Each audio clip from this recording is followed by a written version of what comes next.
کوئی سائل آپ کی بارگاہ میں آئے تو اسے جھڑکے نہ بالکل بالکل یہ تو فرمان ربی ہے، اور اللہ تبارک و تعالیٰ نے بھی یوں اپنے محبوب صلی اللہ علیہ وسلم کی تربیت فرمائی، اور اس طریقے سے، اور حضور کا بھی انداز دیکھ لیں کہ ایسا ہی کوئی ہے۔ بھی آ جائے، چاہے امیر ہو غریب ہو، بڑے سے بڑے بادشاہ اس در پر جو ہے اپنی سر تسلیم خم یعنی کرتے ہوئے ایسا نظر آتے ہوتا ہیں۔ ہے اعظم بھائی، مفتی صاحب بھی میرا خیال ہے کہ ایسے کئی واقعات مفتی صاحب کے پاس ہوں گے کہ بظاہر وہ بندہ کا ایسا عمل نہیں تھا، لیکن پریشان تھا، مشکلوں کا شکار تھا، پریشانیوں نے گھیرا ہوا تھا، کیا بات ہے، بولتے نا سب طرف سے اس کو توڑا جا چکا تھا، زمانے نے اس کو جھڑک دیا تھا، وہ نا لگاتے ہیں اس کو بھی سینے سے آقا جو ہوتا نہیں منہ لگانے کے قابل۔ اللہ اللہ۔ ایف جی این چینل کے ناظرین، ماشاءاللہ عشق مصطفیٰ پہ بھی ماشاءاللہ آپ نے بہت ساری گفتگو سنی ہے، سماعت کی ہے۔ اللہ تبارک و تعالی ہم سب کا جو ہے وہ ہمیں حضور صلی اللہ علیہ وسلم کے عشق میں جو ہے وہ فنا جو ہے وہ فرمائے، اور اللہ تبارک و تعالی ہمارے حال زار پہ بھی رحم فرمائے، ہماری تمام تمناؤں کو، آرزوؤں کو، التجاؤں کو اپنی بارگاہ میں قبول فرمائے۔ بلکہ اس کو تھوڑا سا ناظرین اکرام، کمپلیٹ کریں نا، جی اگر اعظم بھائی آپ اجازت دیں جی جی بالکل، تو دیکھیں، پریشان ہونا اور پریشانی نا زندگی کا حصہ ہے، مسائل یہ زندگی کا حصہ ہے۔ ہم یہ سنتے رہتے تنظیم میں کہ زندگی کی گاڑی اور تنظیم کی گاڑی جو ہے نا یہ مسائل کے پہیوں پر ہی چلتی ہے، مسائل کے پہیوں پر چلیں، آج ایک مسئلہ ہے تو کل دوسرا ہے، صحیح، اچھا آج صبح میں کچھ مسئلہ ہے تو شام کا کچھ اور ہے، زندگی میں بہت پریشانیاں ہیں۔ اچھا پھر بعض لوگ نا خودکشی کی طرف چلے جاتے ہیں اللہ اکبر، اور غلط کاموں کی طرف چلے جاتے ہیں، اپنی زندگی کو تباہ و برباد کر لیتے ہیں، کچھ نشے کے عادی ہو جاتے ہیں۔ ان سے پوچھو کیا ہے تو کہا ہماری زندگی کا اب کوئی مطلب نہیں ہے، ہمارا سب کچھ برباد ہو گیا، سب کچھ ختم ہو گیا، گھر والوں نے بھی تنہا چھوڑ دیا ہے، دوست و احباب بھی جدا ہو گئے ہیں۔ یہ سارے کے سارے جو اس طرح کے لوگ ہوتے ہیں نا، میں آپ کو سچی ایک مشورہ دوں، جب بھی اس طرح کی سچویشن زندگی میں آ جائے نا کہ لگے کہ اب کوئی اپنا نہ رہا، اللہ اللہ، سب پرائے ہو چکے، کوئی اپنا ہونے کو تیار نہیں ہے، اگر آپ کو ایسا لگے نا کہ میں ٹوٹ چکا ہوں، میں بظاہر تو اچھا ہوں لیکن اندر سے پورا ٹوٹ چکا ہوں، دل میرا چکنا چور ہو چکا ہے، کچھ آپ کو سمجھ میں نہ آ رہا ہوں، زندگی میں آنکھوں کے سامنے اور دل و دماغ کے سامنے صرف اندھیرا اندھیرا ہی ہونا، میں آپ کو یہ بتا رہا ہوں کہ آپ نا صرف حضور علیہ السلام کی طرف لو لگا لیں، اور بس یہ درخواست کرے کہ حضور آپ کرم فرما دیں، آپ کا غلام حاضر ہے، میں چاہے کیسا بھی ہوں لیکن آپ کا غلام ہوں، حضور کچھ کرم فرما دیں، میرے حال پر رحم فرمائے۔ اچھا میں نے دیکھا ہے، ایک اسلامی بھائی سے میں نے سنا، اچھا کچھ لوگوں کے ذہن میں یہ آتا ہے نا کہ یار آپ تو صحابہ اکرام کے زمانے کی بات کرتے تو ٹھیک ہے، وہاں تو حضور کی زیارت ہونی تھی، حضور بھی تھے ہی، یعنی کچھ لوگ بولتے نا کہیں کمی نکالنی ہے تم کہیں سے بھی نکالتے ہو، ابھی کا کچھ بتاؤ نا۔ آپ دیکھیں کہ ایسے واقعات ہیں، ایسے ایک شخص مجھے ملا اعظم میں، انہوں نے کہا کہ والد صاحب کا انتقال ہونے کے بعد نا کیا ہوا کہ جتنے ہمارے بڑے جو بھائی لوگ تھے نا وہ سب پراپرٹی کے پیچھے جھگڑا کرنا انہوں نے شروع کر دیا۔ اب کیا ہوا، ایک بھائی آیا وہ ان کو مار کے چلا گیا، اور یعنی ظلم و تشدد کا ان کو شکار بنایا گیا، اور الٹا یہ ہوا ہے کہ مارا پیٹا بھی، جا کر رپورٹ بھی کی اور ان کو اندر بھی کروا دیا کہ انہوں نے ہمارے ساتھ میں ایسا کیا ہے۔ اللہ، اور ساری پراپرٹی کا ایک مسئلہ تھا اور کھیتی باڑی بہت ساری چیزیں تھی۔ انہوں نے کہا کہ پہلی رات تھی جیل میں، اور اس رات میں نا میں خوب رویا، اور میں نے کہا کہ حضور اچھا وہ جو اسرائیل پہ تھے نا ماشاءاللہ باشرہ تھے، نیک نمازی تھے، وہ بڑی صبر و استقلال کے ساتھ انہوں نے کام لیا کہ جب بھائی وغیرہ آئے نا تو انہوں نے کوشش کی کہ یار محبت سے بات کر لو، یار بیٹھ کر بات کر لیتے ہیں، لیکن پتہ نہیں کیا وہ ایک جوش تھا، جہالت تھی کہ انہوں نے ظلم و ستم کا ان کو نشانہ بنایا۔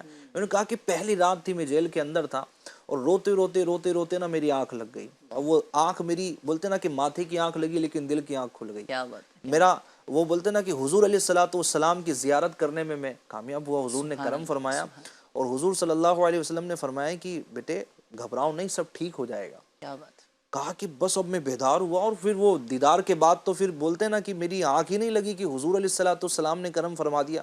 صبح آنن فانن وہ باہر بھی گئے، سارے معاملات بھی ان کے حل ہو گئے، اور ماشاءاللہ ساری صلح کے معاملات بھی ہو گئے۔ کہا کہ وہ حضور علیہ السلام کی زیارت کو میں بھول نہیں سکتا۔ اچھا دیکھیں کہ اس طرح کی سچویشن میں حضور کو یاد کیا کہ کوئی اسباب بظاہر یوں نظر نہیں آ رہے، لیکن حضور کو یاد کیا تو حضور نے کرم فرمایا، تو وہی فریاد سنتے ہیں سبھی کی۔ وہ اعلیٰ حضرت نے لکھا ہے نا، فریاد امتی جو کرے حال زار میں، ممکن نہیں کہ خیر بشر کو خبر نہ ہو آپ پکارے، جہاں بھی ہو وہیں سے دو صدا سرکار سنتے ہیں، سرے آئی نہ سنتے ہیں پسے دیوار سنتے ہیں۔ اچھا صحابہ اکرام کا بھی یہ انداز تھا، مشکل میں پھنستے ہیں، سبحان اللہ، ہاں مشکل میں مبتلا ہوتے تو کیا کہتے ہیں، حضور کو پکارتے نا، یا محمدہ، ہے نا۔ کئی موقعوں پر اس طرح کی روایتوں میں الفاظ موجود ہے کہ صحابہ اکرام جب دیکھتے ہیں کہ اب کوئی مدد کرنے والا نہیں بظاہر نظر نہیں آ رہا، تو حضور علیہ الصلوۃ والسلام کو پکارتے تو کیا ہوتا کہ جناب ان کی ساری کی ساری چیزیں ٹھیک ہو جاتی. بلکہ آپ دیکھیں العقائد والمسائل میں ہم نے پڑھا ہے،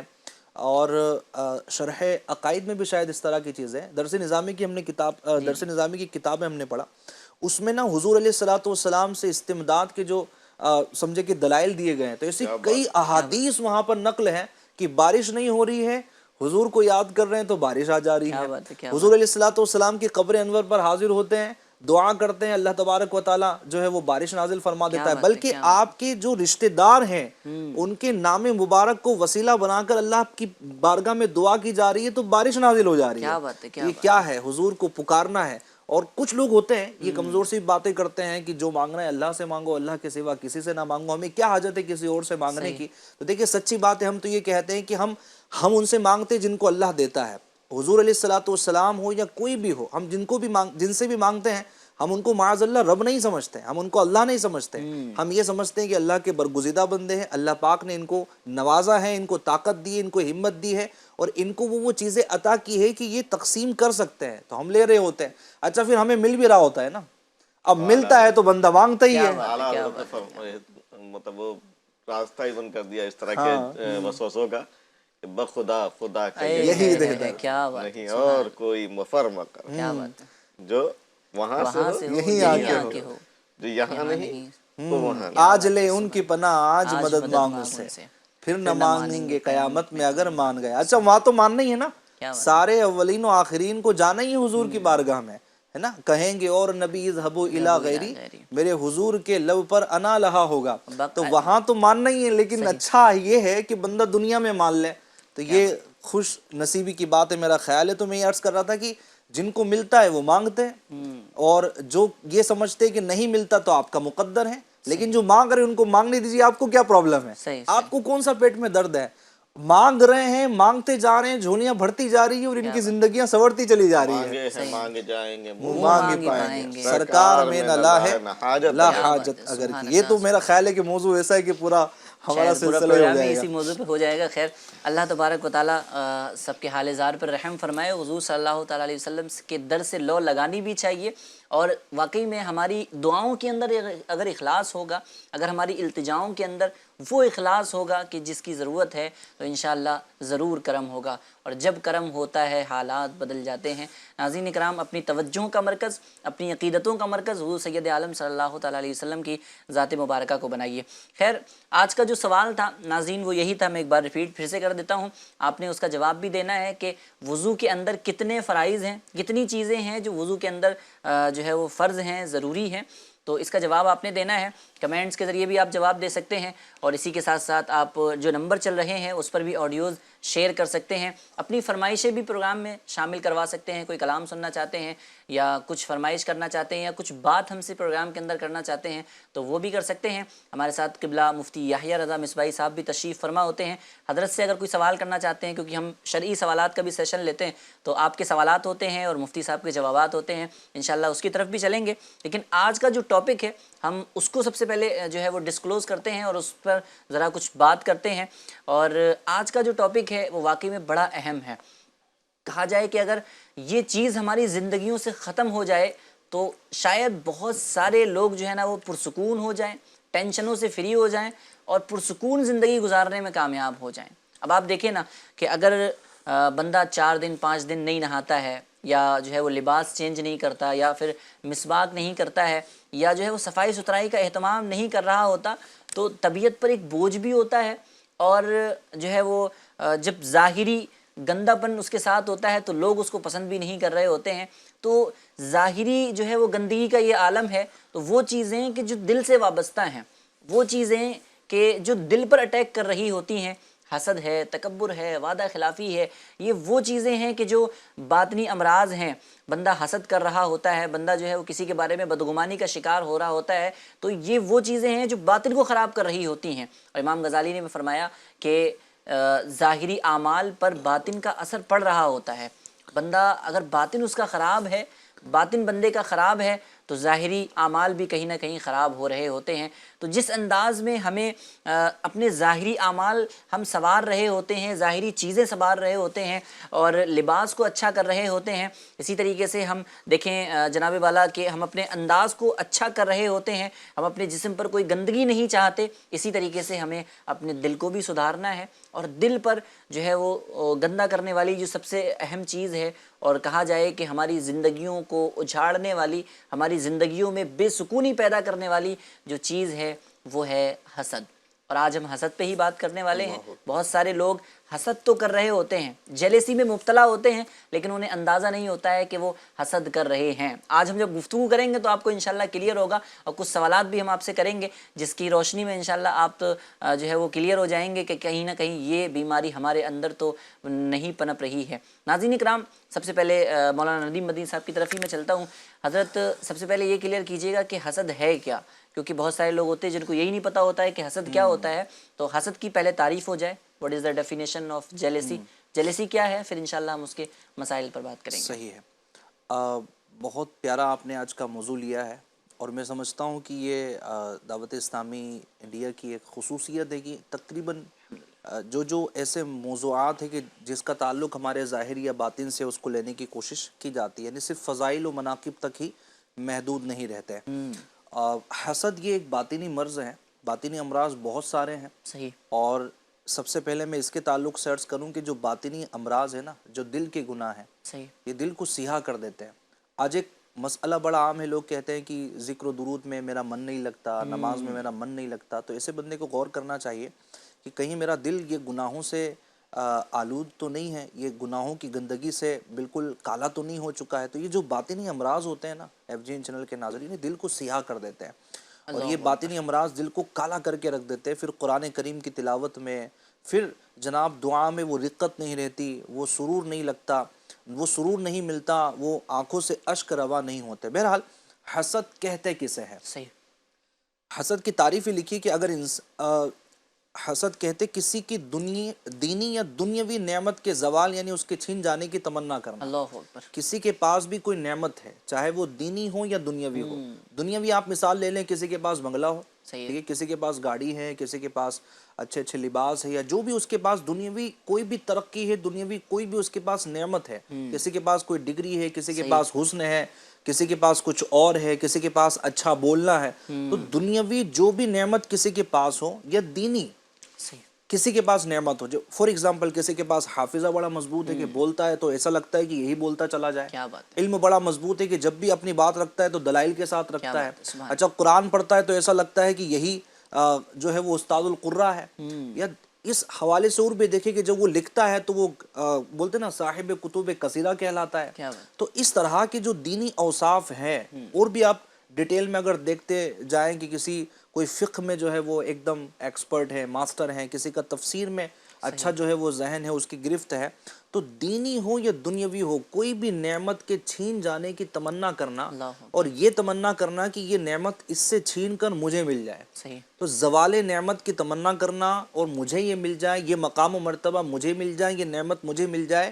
یہ والا جو عمل ہے نا، یہ حسد کہلاتا ہے۔ اور میں سمجھتا ہوں اعظم بھائی کی مجھے نہیں لگتا کہ یعنی اللہ جسے بچائے وہ بچ جاتا ہے، ورنہ اگر بندہ غور کرے نا، ہم سب اپنے بارے میں غور کریں کہ میری کسی کے متعلق یہ والی کیفیت تو نہیں ہے کسی نہ کسی اعتبار سے، اور چاہے وہ بھائی ہو، اچھا یہ بھی نہیں کہ یہ چلے دور کے رشتہ داروں کے ساتھ میں حسد کا معاملہ ہوتا ہے، کوئی بھی مسلمان ہے، کوئی بھی شخص ہم سے تعلق رکھنے والا ہے، اگر اس کی کسی بھی نعمت کے تعلق سے یہ ہمارے ذہن میں یہ اس طرح کی چیزیں آتی ہیں، اور پھر ہم اس کے عمل کی طرف بھی جاتے ہیں، دل میں ارادہ بھی کرتے ہیں، اچھا پھر اس سے کیا ہوتا ہے، آگے مزید بھی نقصانات ہوتے ہیں، اس پہ انشاءاللہ کلام کریں گے۔ تو میں سمجھتا ہوں کہ حسد کی جو ڈیفینیشن ہے وہ کلیئر ہو چکی ہے کہ کسی کے بھی دینی یا دنیاوی نعمت کے چھین جانے کی تمنا کرنا، یہ تمنا کرنا کہ وہ نعمت مجھے حاصل ہو جائے۔ اچھا قرآن و حدیث میں اس کی مذمت دیکھیں تو اس کثرت کے ساتھ اعظم بھائی اس کی مذمتوں کو بیان کیا گیا ہے، اس کثرت کے ساتھ بیان کیا گیا ہے۔ دیکھیں ایک روایت ہے میرے سامنے، حضرت سیدنا ابو ہریرہ رضی اللہ تعالیٰ عنہ اس کے راوی ہیں، فرماتے ہیں کہ حضور صلی اللہ علیہ وسلم نے ارشاد فرمایا، حسد سے دور رہوں کیونکہ حسد نیکیوں کو اس طرح کھا جاتا ہے جس طرح آگ خشک لکڑیوں کو یا فرمایا گھاس کو کھا جاتی ہے. آپ دیکھیں ایک دم سوکھی ہوئی گھاس ہے, سوکھی ہوئی لکڑی ہے, یا آپ ایک آگ جلائیں, بعض اوقات سوکھی ہوئی جو گھاس ہے نا اس کو تو ایک چنگاری کافی ہوتی ہے, وہ ایک جو کاڑی ہم جلاتے ہیں وہی نہیں, لائٹر ہی نہیں, بلکہ وہ ایک چنگاری اس کو کافی ہو جاتی ہے. اب آپ اندازہ لگائیں کہ ہمارا حال تو یہ کہ ایک تو ہم نیکیاں کرتے نہیں ہیں. صحیح ہے. اگر ہم اپنے آپ پر غور کریں تو ہماری نیکیاں کتنی ہیں. نمازیں ہم ادا کرتے نہیں ہیں, جماعت کی پابندی ہماری ہے نہیں, تلاوت قرآن ہم نہیں کرتے جناب, صدقات و خیرات ہم سے نہیں ہوتا, زمانے بھر کی کنجوسی ہمارے اندر چھائی ہوئی ہے. یہ ساری کی ساری یعنی نیکیاں نہ ہوتے ہوئے بھی اب کہیں نہ کہیں بندہ اگر کر لے, چلے کسی سے سلام کر لیا, کسی کے لیے دعا کر لی, بولتا نا کہ اگر کہیں نہ کہیں کچھ نہ کچھ نیکیاں ہو بھی گئی اور وہ بھی اگر حسد سارا کے سارا لے جائے تو یہ کتنے گھاٹے کا سودا ہے. بہت بہت. اللہ تبارک و تعالی رحمت کی نظر فرمائے. اچھا اور بھی احادیث انشاءاللہ موقع کی مناسبت سے آگے بیان کریں گے, لیکن کسی نے بڑی پیاری بات کہی تھی کہ آئینہ یعنی وہ کیسا ایک ماحول بن جاتا اور کتنا ایک تعجب والا ایک معاملہ ہوتا کہ آئینہ جو ہے نا جس کے سامنے ہم کھڑے ہو کر اپنے چہرے کو دیکھتے ہیں, اپنے بال سنوار رہے ہوتے ہیں اور دیکھتے ہیں کہ میں کیسا لگتا ہوں.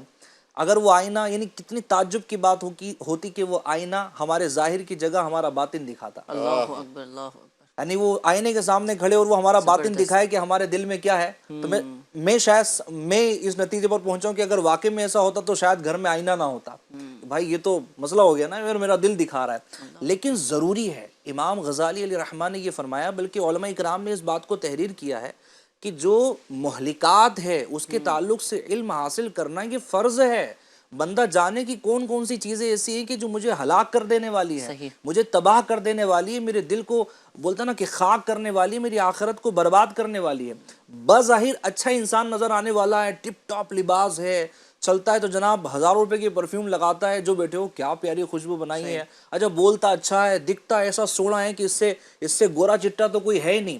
یہ ساری خصوصیات اس کے پاس ہے, لیکن دل اس کا اگر حسد سے بولتا نا کہ بھرا ہوا ہے نا, تو اصل تو جو ہے نا وہ اندر کا ہی معاملہ ہوتا ہے. اور یہ بھی ہے نا کہ لوگ ظاہر کو دیکھتے ہیں لیکن اللہ پاک باطن کو دیکھتا ہے. اچھا وہی ہے حقیقی معنوں میں جس کا دل اچھا ہے, جس کا باطن اچھا ہے. جگہ ظاہر کا اچھا اس سے مراد ہرگز یہ نہیں ہے کہ بندہ یہ سوچے کہ یار چلو اندر تھوڑی بہت گڑبڑ ہے تو میں ظاہر میں بھی اچھا نہ رہوں اپنے آپ کو, کہ لوگ جیسا ہوں ویسا ہی دکھاتا ہوں, تو ایسی بات بھی نہیں ہے.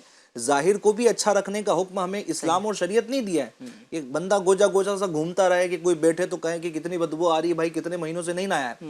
تو ظاہر کو بھی اچھا رکھنا ہے, لیکن بندہ یہ بھی غور کرے کہ یار جس کی طرف میرے دل کی طرف رب کی نظر ہے تو اس کو بھی تو ذرا اچھا رکھو نا. تو انشاءاللہ الکریم یہ فکر کرتا رہے گا.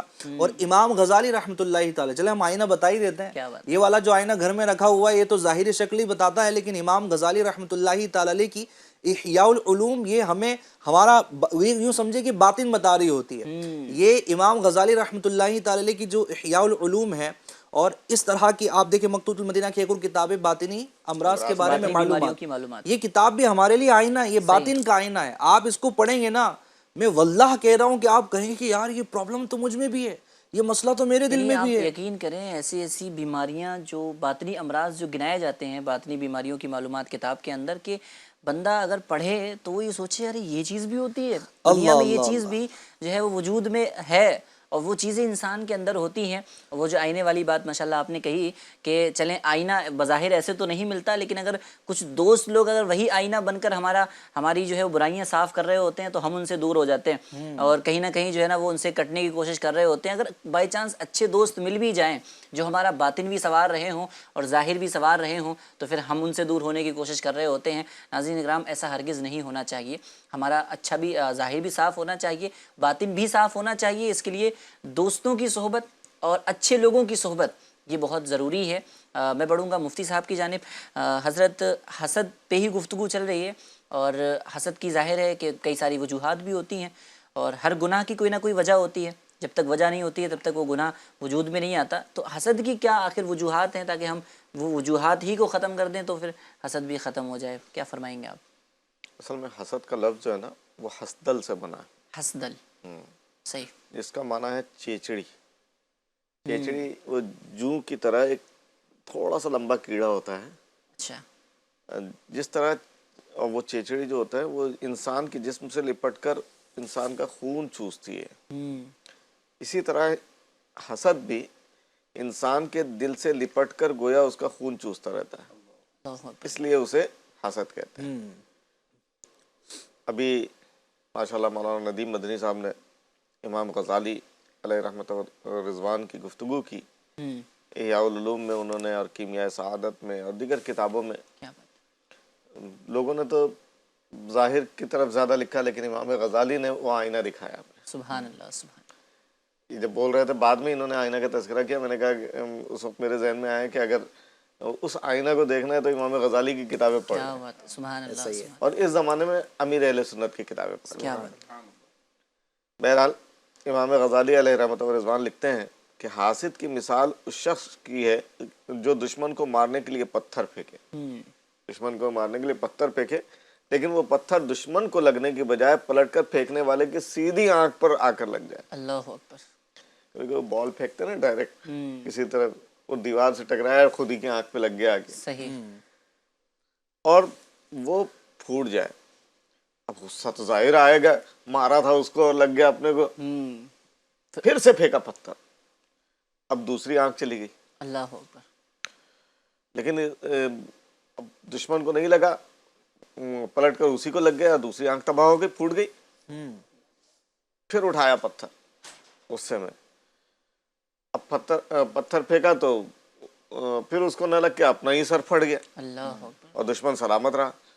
تو پتھر پھینکنے والے کے دوسرے دشمن سے اس حال میں دیکھ کر اس پر ہنستے ہیں. صحیح. حاسد کا بھی یہی حال ہے، شیطان اسے اسی طرح مذاق کرتا ہے. اللہ اللہ اللہ اللہ.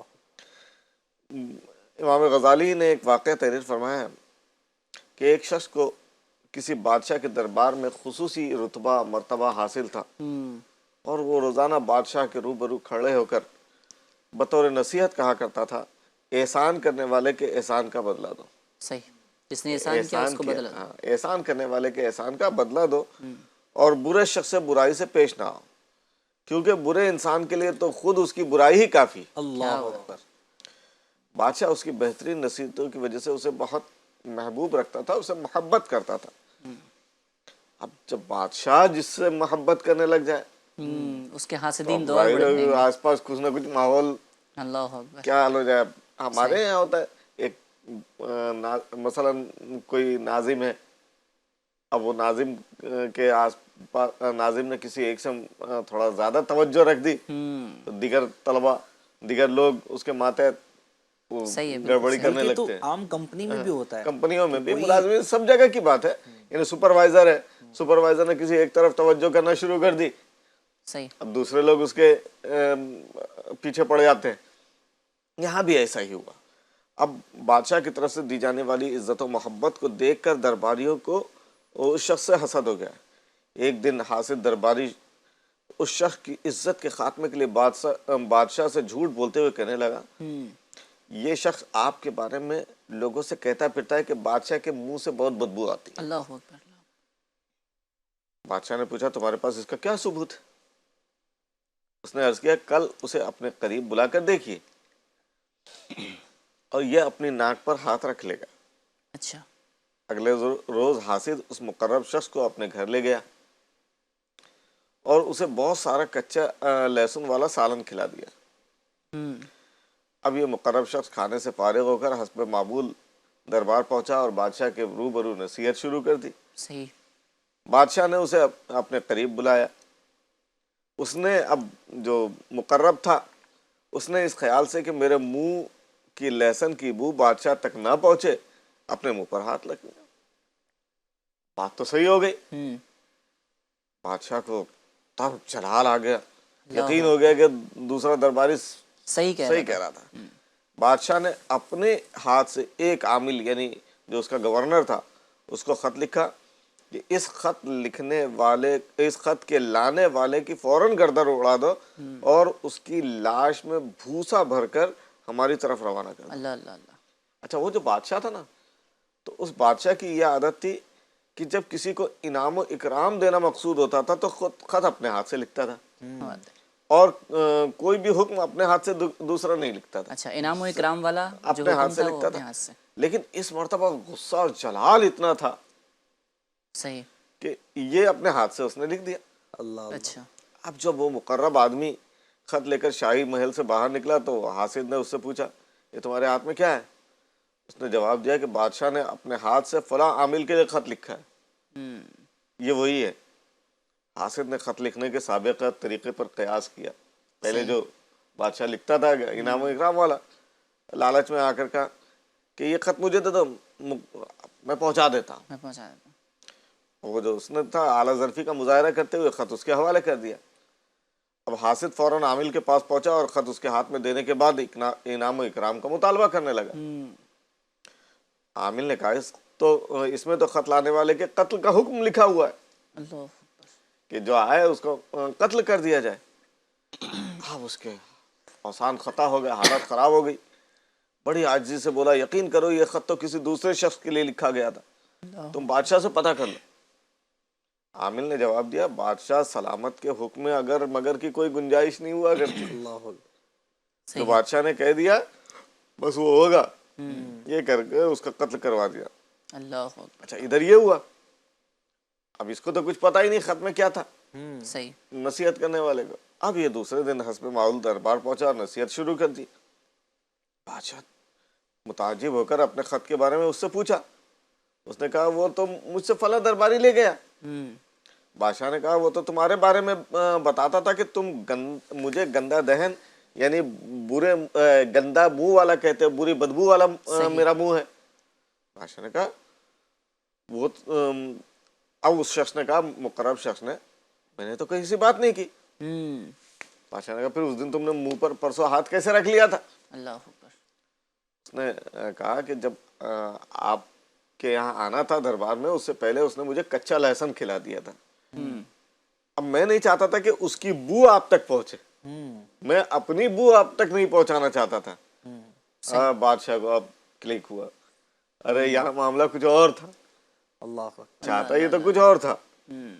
اب اس نے بادشاہ سارا معاملہ سمجھ گیا اور تاکید کی اب تم نصیحت کرتے ہوئے روزانہ یہ بات بھی کہا کرو کہ انسان کی تباہی کے لیے اس کا برا ہونا ہی کافی ہے، اللہ اکبر۔ جیسے اس حاسد کا حال ہوا۔ اللہ اللہ اللہ۔ تو حسد جو ہے ایک باطنی گناہ ہے، ظاہری اعمال کا باطنی اوصاف کے ساتھ ایک تعلق ہے۔ اگر باطن خراب ہو تو ظاہری اعمال بھی خراب ہو جائیں گے، جیسے کہ ہمارے ندیم بھائی نے بتایا تھا۔ اور اب باطن حسد، ریا، تکبر وغیرہ عیوب سے پاک ہو تو ظاہری اعمال بھی یہ درست ہو جائے گا۔ صحیح، یہ سچی بات ہے مفتی صاحب جو آپ فرما رہے ہیں۔ اور شیطان لعین یہ اتنا جو ہے وہ مکار ہے کہ اپنے جاننے والے سے ہی حسد کرواتا ہے۔ اب ظاہر سی بات ہے میں اگر ہندوستان میں ہوں تو میں کسی جو ہے وہ امریکہ والے شخص سے تو حسد کروں گا نہیں، میں جس کو جانتا ہوں اسی سے حسد کروں گا۔ اکثر جو ہے ہم منصب لوگ جو ہے وہ آپس میں حسد میں مبتلا ہو جاتے ہیں، عالم عالم سے حسد کر بیٹھتا ہے۔ تو ابھی جو درباری کی جو ہے وہ گفتگو کی تو گویا جاننے والے سے ہی انسان شیطان حسد کروا رہا ہوتا ہے۔ تو حاسد کو یہ سوچنا چاہیے کہ حسد کرنے میں اس کا الٹا ہی نقصان ہے، وہ اپنا ہی نقصان کر رہا ہے۔ جس بندے سے اس نے حسد کیا ہے اس کا تو کچھ نہیں جا رہا، اس کو اللہ تبارک و تعالیٰ نے نعمتیں دی ہیں، اس پر رحمتوں کی چماچم برسات ہو رہی ہے تو وہ ہوتی رہے گی۔ اور قرآن میں فرمایا گیا نا وَتُعِزُّ مَن تَشَاءُ وَتُذِلُّ مَن تَشَاءُ بِيَدِكَ الْخَيْرُ، یعنی اللہ تبارک و تعالیٰ جسے چاہے عزت دے اور جسے چاہے جو ہے نا اللہ تبارک و تعالیٰ ذلت دے۔ تو ہمارے چاہنے سے اللہ تبارک و تعالیٰ کی مشیت اپنی جگہ ہے، ہمارے چاہنے سے کوئی چیز بدل جائے یہ ضروری نہیں ہے۔ تو حاسد کو علماء نے یہ لکھا ہے کہ جو حسد کرتا ہے نا گویا کہ وہ اس بات کا اعلان کرتا ہے کہ میں اللہ کی تقسیم پر راضی نہیں ہوں۔ اللہ اکبر، اللہ۔ کیونکہ دیکھیے جس کے مقدر میں جو ہے وہ دینے والا کون ہے، لکھنے والا کون ہے، ہمارا رب ہے۔ یہ بات متعین ہے کہ کس کو کتنا رزق ملنا ہے، کتنا مال ملنا ہے، کب ملنا ہے، کس طرح ملنا ہے، یہ سب کے لیے سمجھے کہ بنا ہوا ہے، یہ تقسیم ہے سب کے لیے۔